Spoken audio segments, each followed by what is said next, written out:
Breaking news out of the United States, where at least 10 people have been killed after a ute ploughed into a crowd at New Year's celebrations in New Orleans. As we go to air, the FBI is investigating if it is a possible act of terrorism. And a warning, the vision in this story is confronting. Because of the intentional mindset of this perpetrator who went around our barricades in order to conduct this, he was hell-bent on creating the carnage and the damage that he did. For more on this breaking story, we're going live now to 9 US correspondent Jonathan Kersley. Jono, the FBI has confirmed that the suspect was an American citizen. They have 42-year-old Shamsuddin Jabbar is the man named by the FBI as being the suspect involved in what is likely a terrorism attack in the early hours of New Year's Day in the heart of New Orleans. It was just after 3:15 in the morning when a pickup truck, essentially driven by him, according to the FBI, ploughed straight into a crowd of revellers on New Orleans' busy Bourbon Street. At least 10 people have been killed, 35 injured, after what the FBI is now looking into as an act of terrorism. Investigators say that the suspect also fired at police officers, that 2 officers were injured, and that inside the truck there were also concerns about improvised explosive devices that have been found.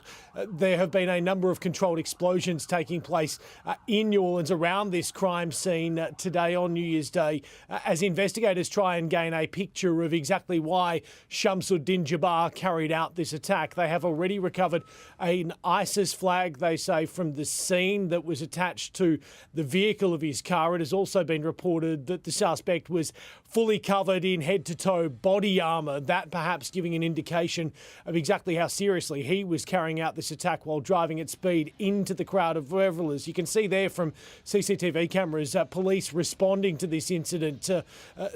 People celebrating in New Orleans were rushed inside to nightclubs as gunfire rang out. This was a significant security concern, given that, as you heard the police superintendent say a short time ago, this man drove around bollards that had been in place in this area. He had gone straight onto Bourbon Street and ploughed into a crowd that witnesses are now describing the sheer carnage that they saw in the moments after. We ran upstairs to the balcony area that we knew was there. And when we got up there, it wasn't anyone chasing anybody. It was just unimaginable casualty. I mean, just the disfigurement and the bodies strewn, something you can't unsee, you'll never forget.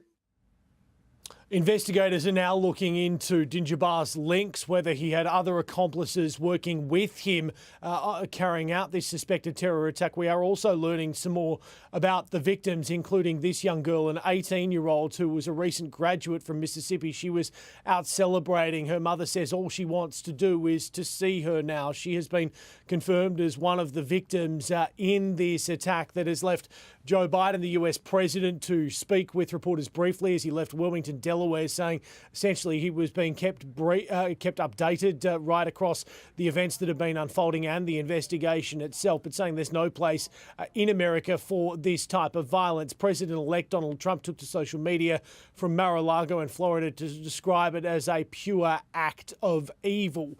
There is still obviously some way to go for investigators as they piece together this puzzle. They have confirmed that the truck was found from a car rental site, essentially a private rental sharing app, if you like, and they are now looking into whether this man had accomplices and exactly what more he planned to do in terms of carrying out this attack. In the FBI's statement released just moments ago, they say that there were more improvised explosive devices found in the French Quarter of New Orleans. So this obviously a catastrophe, a tragedy, at least 10 people dead, 35 people injured, but given that there were other improvised explosive devices found in what is a very busy and very popular tourist area, this could have been worse than it already is. But just repeating that news, the FBI looking into the possibility that this is an act of terrorism carried out by an American citizen on American soil on New Year's Day.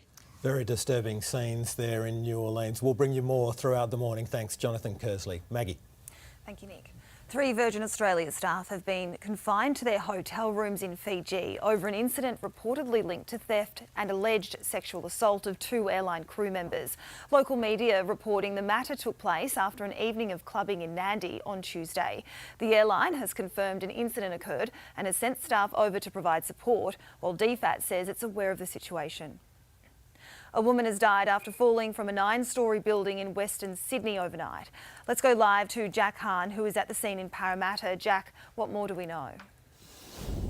Yeah, hi Maggie. We're joining you from River Road West here in Parramatta this morning, and as you can see from behind me, there is still a large crime scene set up here. More than 10 police vehicles locking down this entire street. There's also forensics and detectives here investigating the death of this woman. Emergency services scrambling to this apartment complex in the 1 o'clock hour this morning, just before 2 o'clock this morning, finding a woman in a very bad way. And despite the efforts of police and paramedics, she passed away at the scene. It's believed that she has fallen several stories from an apartment building. How that has happened is now the subject of a police investigation. A man is answering questions from police and is assisting with inquiries, but police have stressed this point that it is far too early to rule anything in or out. Maggie.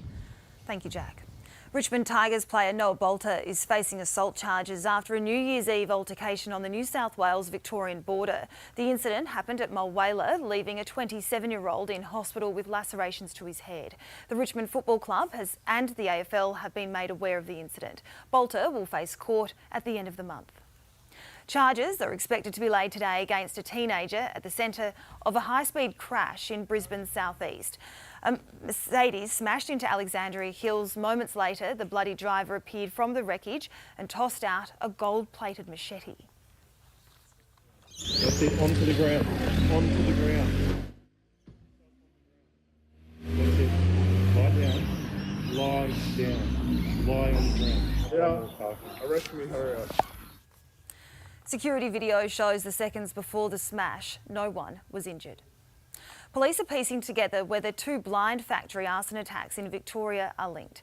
The head office at Dollar Curtains and Blinds in Kilsyth, now left to ashes only weeks after Paramount Blinds in Bayswater was set alight. It's still not known why they were attacked.